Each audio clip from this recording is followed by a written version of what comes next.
we're going to go ahead and get started. I want to thank everybody for attending. We do everybody on mute because of background noise. So what you can do is there's a little green bar right at the top, and if you click on and then go over, there's a chat button. You can use the chat to get back and forth and take questions that you would like. I'm Brown. I'm the Assistant Commissioner for Plan Accountability. So let's go ahead and get started. All right. What we're talking about this time is the general academic recommendations from the Formula Advisory Committee. That's the Coordinating Board's Committee on Academic Planning, committee, approved in whole. And we're talking about this little orange piece at the top. It's $235 million, and it's the outcomes-based funding. It is over and above the INO formula recommendation. That was the recommendation of the committee, and that is what the board has, the committee at this time. So it is an over and above the actual formula. The formula. So you can see you have the E&G support in the green.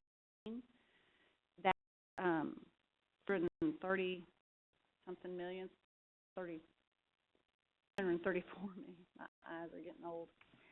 734 million. That's for infrastructure. You have the INO graduate, INO undergraduate, and then you'll see that little bitty at the top, 235 million. So it is actually 10% of the undergraduate INO. It is about 5.1% of the total funding. Metrics that have been recommended, it's total undergraduate degrees by graduation rate, undergraduate degrees by per 100 FTSE, undergraduate degree, and then retention metrics. And those retention metrics are when a student completes either 30, 60, or 90 hours at the institution. So that's at the same institution. Hopefully the top four combine all related to graduate, somebody who has graduated from your institution. And the undergraduate awards, the total graduate per FTSE, and the at-risk includes everybody. In fact, all of them include everybody who graduates. So if they are a trainer student, if they come in and complete 45 hours, it's everybody who graduated.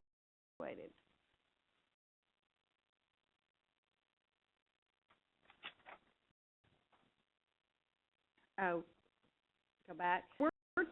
For those who are familiar with what was recommended last time, there were actually two metrics that were removed. One of those was the critical fields metric.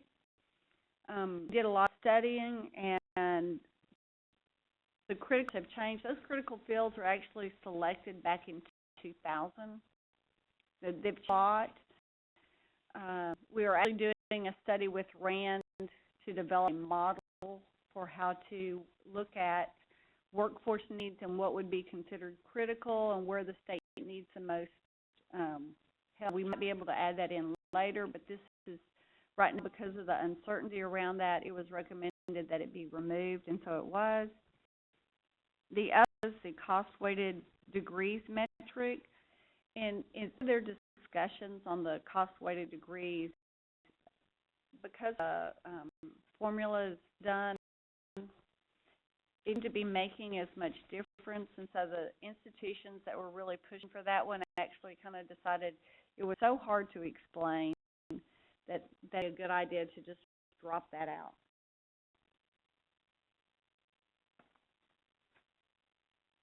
Allocated funds or points earned in those 7 success metrics.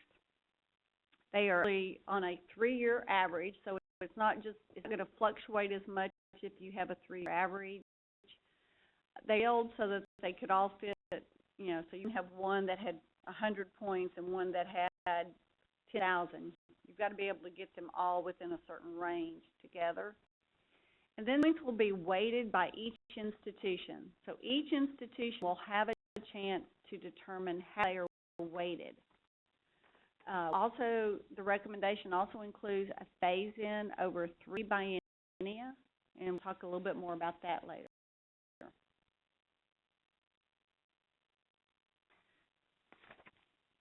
So, based on each institution's percent of the statewide points.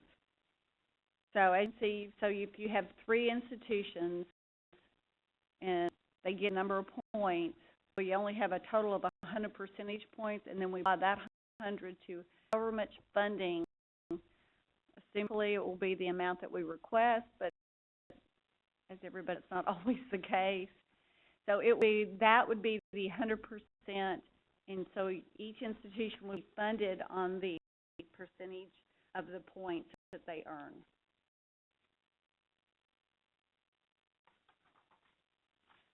So now I'm going to discuss scaling and how that works.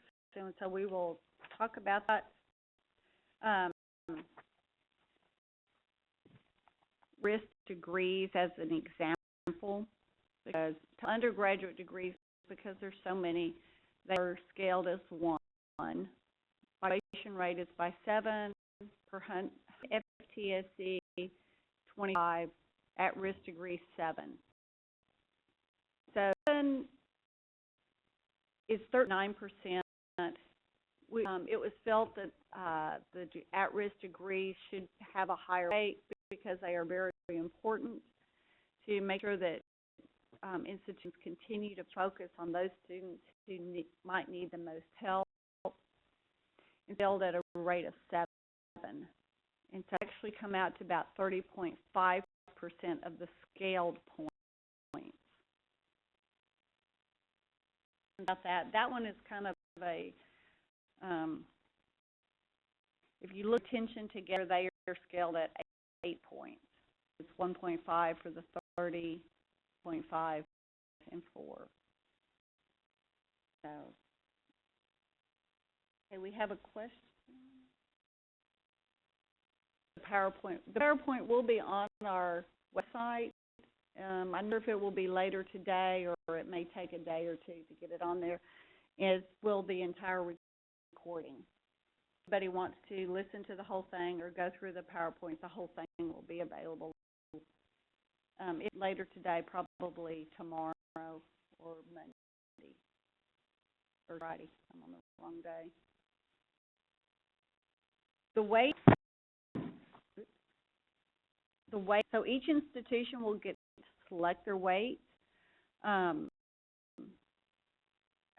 Obviously, you're not going to go over it 100%. And these are the weights that you can assign, and you can assign them to of the factors that you would like. One factor, so if you have one factor that does not particularly pertain to your institution, or you don't feel like that's something that you're really concentrating on or that would serve you well, that is a 0. So there can be 2 that are at 25% of the points, 15, 10, and a 5, and again a 0. So that allows you to omit one of the metrics totally. This is a way to try and help look at missions for institutions so that each institution can focus their efforts where it is most appropriate. The recommendation is for these weights, whatever you select for your weights for this biennium would remain in effect for 3 biennia.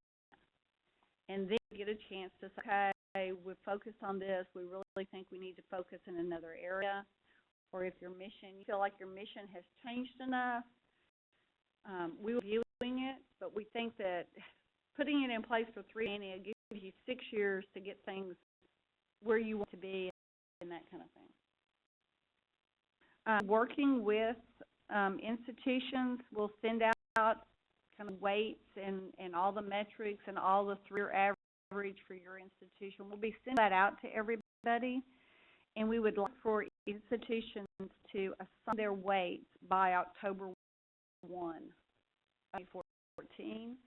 when we do our initial formula run that goes to the LBE, by number 1, we can have all those weights in place. So all will be ready to go and have actual numbers for the legislature to start looking at.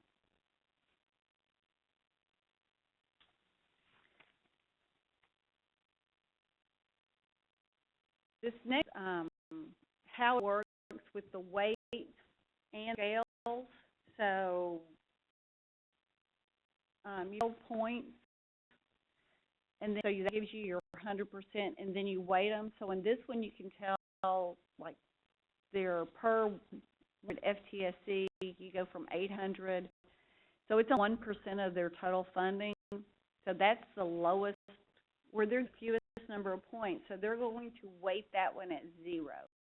It's going to be, you know, 50% points, you're obviously not going to weight that one at 0. So it's each institution to look at that. And then we would get the scaled and weighted points in your percentages. And so this one, at-risk degrees, so for an institution that has at-risk students, they could scale that or weight it very high. And so it goes from 30% of their scaled points, it would be actually 38% of the based on their at-risk degrees.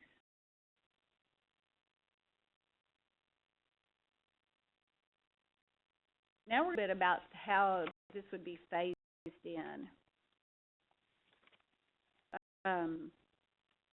This is a little confusing, so I'm going to try and explain it, and please send us questions as we go.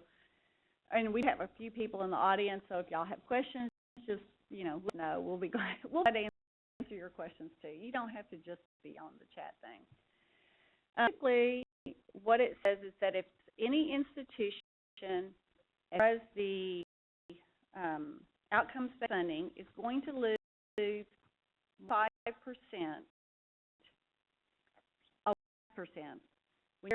how much they would receive under outcomes-based funding versus what they receive under the I&O formula, they held to 0.5% cost. So they're going to lose more than that money up front. The rest of it is divvied to everybody.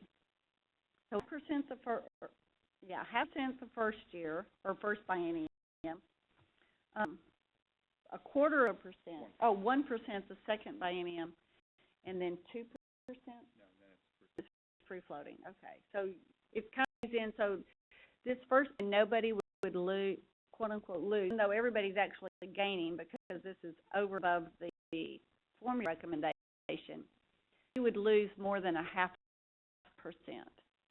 When we've run the numbers at this point for the 3-year average and the scaling and the weighting and what we can guess at weighting, because everybody would select their own weights, but our weighting actually would need the phase-in. Nobody would be losing any more than 0.5%.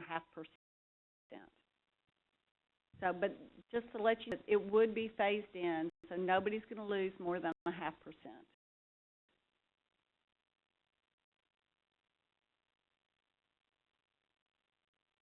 Back.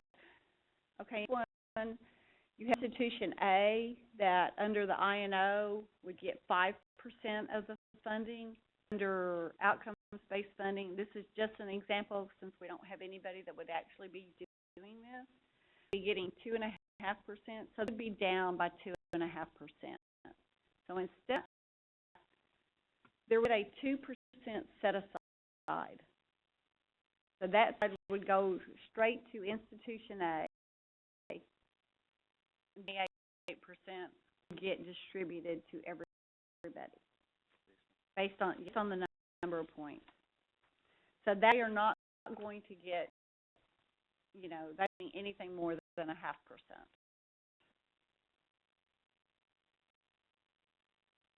This is statewide how the points are distributed.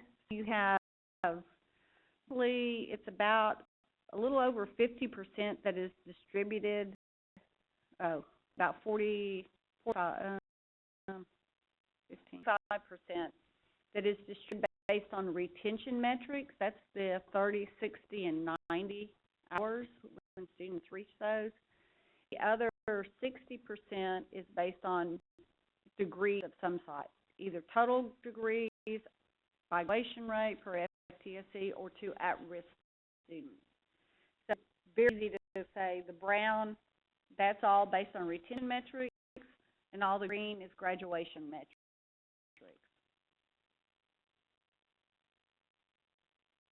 Here's an example for the ball pie on the right is for statewide total. The pie is for what are the institutions. So you see how it varies. Now they had a 90 for the retention hours at 90. That's that at 0 because that was where they were getting the fewest number of points. So that's why you'll see a 0% of their funds come from that one. It's because that's put a 0 if that's the fewest number of points.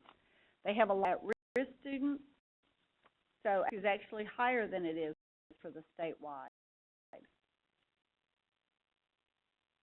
This is probably an upper level because they have their per 100 FTSE is 27%, which is much higher than the state. This is just to show you that the statewide is not how everybody will look.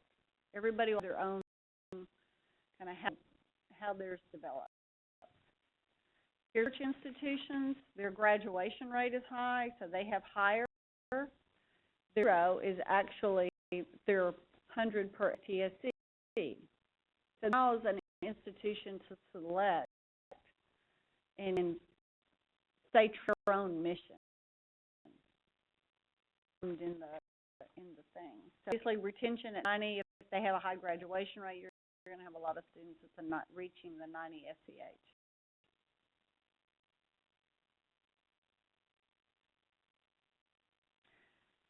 The next, the general academic, went to the board or the committee in March. It's going to the full board on April 25th.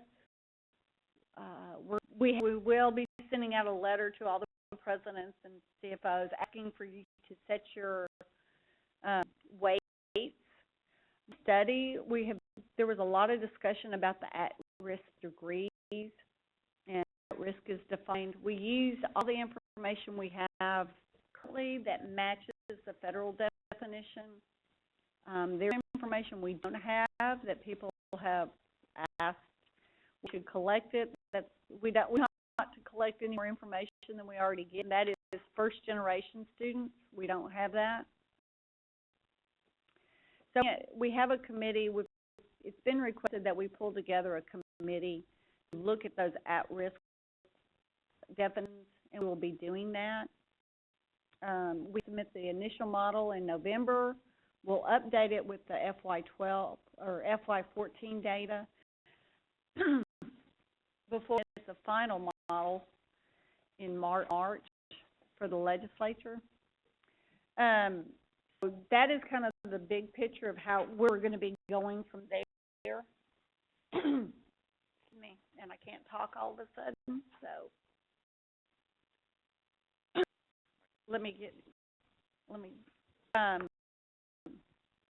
that's where we're headed with this whole thing. We will be talking in the, obviously to all the institutions about that. One of the things that we have actually had a request just recently from one of the institutions is because we really felt it very strong that institutions should compete against themselves. Baseline. So this would be the baseline for the 16-17 biennium. There is a recommendation that we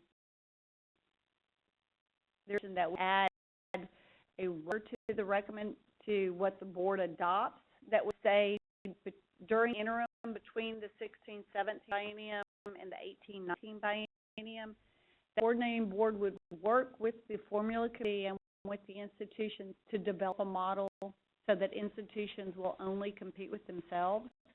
We have the same type of rider in the 83rd session for the community colleges because they adopted outcomes-based funding last session, and with the model in conjunction with the community colleges to what's going forward for the 16-17 biennium actually has the each community college only competing against themselves. One of the things that we would like to discuss, and we will discuss it in the interim. Now, they didn't do it for 14 because you have to have a baseline of how many points you have and all that sort of thing. So the starting point we are recommending for the 16-17. We will be working with institutions moving forward, so you're competing against yourself.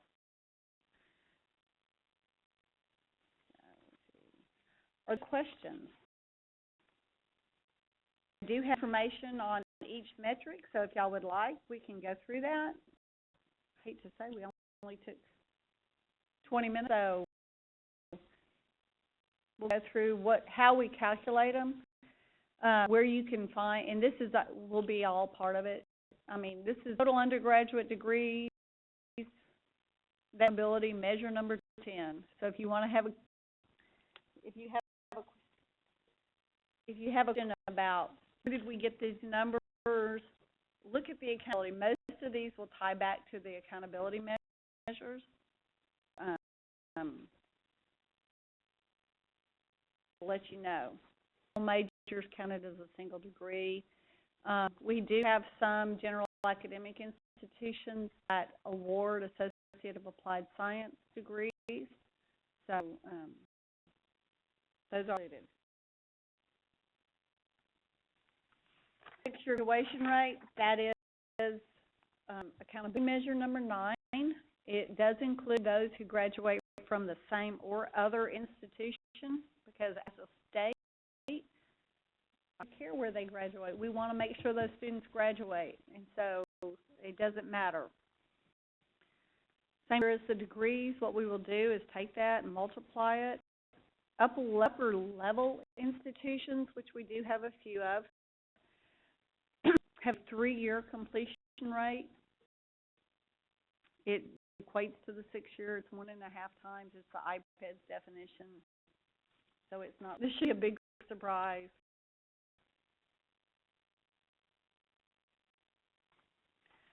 Degrees, this is pretty simple math. Take our undergraduate FTSEs for 100 FTSE times the degree. So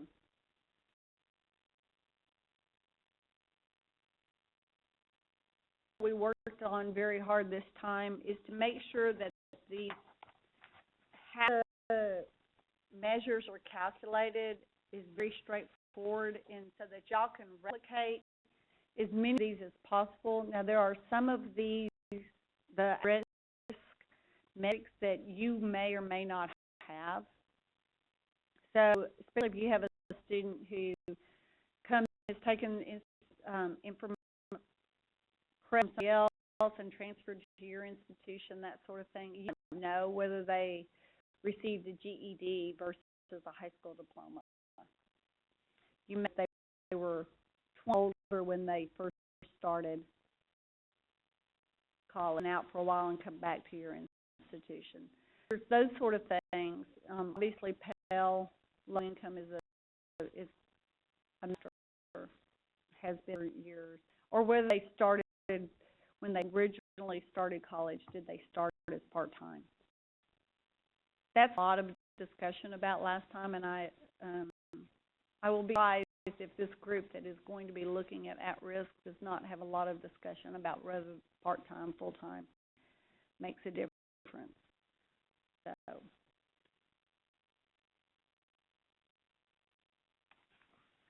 elements here. These are for the rewarding officials. If you want to take this back and talk to them about this, to them exactly what CBM report we're getting the information off of.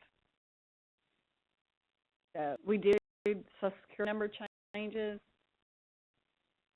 So it changes their Social Security number a lot of, and it happens a lot more than I would have ever guessed. But something's entered wrong. There's one digit that's wrong. They find out they go back and they send us a corrected SSN. We will get all of that. So there are some institutions that have not been submitting CBM below N with the Social Security number, or if you have a student who didn't have a Social Security number and then provide you a Social Security number, that we will have a way of tracking those students, continuing to track them so that you get the credit for the 30, the 60, the 90, all kind of metrics. So it's very important. It's part of your, we use it as part of the graduation rate also. Something that would be helpful for most institutions. We get the GED data from TEA, so we'll be able to go back, I think, years on that one of getting GED data. So we're able to look at students who got a GED instead of a high school diploma. Metrics, the 60/90, we just look at when they have accumulated those number of hours. We look at the CBM SSS, which is the schedule for the last 5 years. So it does go from the S back to the CBM 2, because these are completed hours. These are not just they attempted this number of hours, they completed them.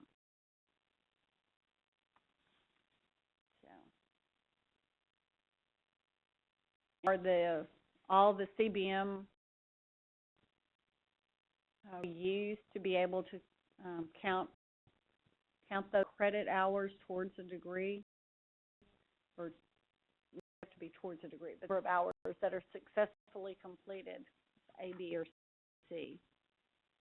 And we're sure that y'all can track and know where your students stand and how you're doing as close as possible. Yeah. Are there any questions?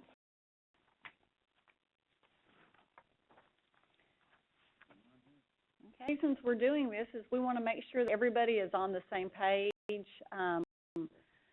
There was a lot of discussion, and people were very confused about what outcomes-based model was being recommended, because I guess it's the third that outcomes had been recommended, and so been shifts in the model. And so we want to make sure that everybody is aware of the model that is being recommended by the Formula Advisory Committee. We're moving it forward. The board committee recommended it. I would be extremely surprised if the full board does not adopt it in April.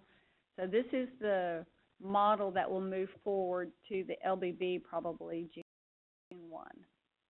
As it did, we will probably be adding a rider from the board as part of the board recommendation that institutions, that this be held for the first year, and then the next interim, that the coordinator would work with all the institutions to develop a model where you compete against yourself. So as you see improvement, you would get additional money out of the outcomes-based funding. They improve better, they improve work, that sort of thing. So hopefully that would help kind of stabilize the funding, which the enrollment funding, the semester hours funding, you may improve, but if you don't improve more than the state average, you can still get money unless they put a whole lot more money in.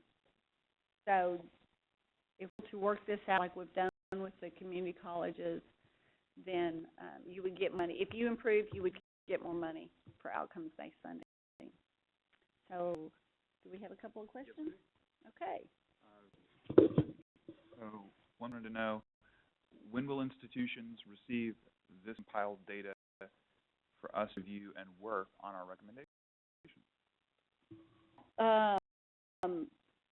We send it out after our board has formally adopted this recommendation. So we will send the information out right after the April 24th meeting so that you can start working on your weights. And then the notion was, earlier we had a due date announced. October the 1st is the due date that we announced that we would hope that institutions could provide us with their selection of the weights. When we send out the memo requesting for those weights, we'll also send the data at that same time. No, I think that answers the question. Is there any else? If there are questions, I think we're going to be done. If you have questions or you think of questions after this, you can email Paul or myself, Paul Turcotte at thecb.state.tx.us or Susan Brown at thecb.state.tx.blah. Again, this presentation and the recording will be available on our formula funding webpage. The presentation will be available in a few minutes, and the recording will be available within 4 days. Thank you very much.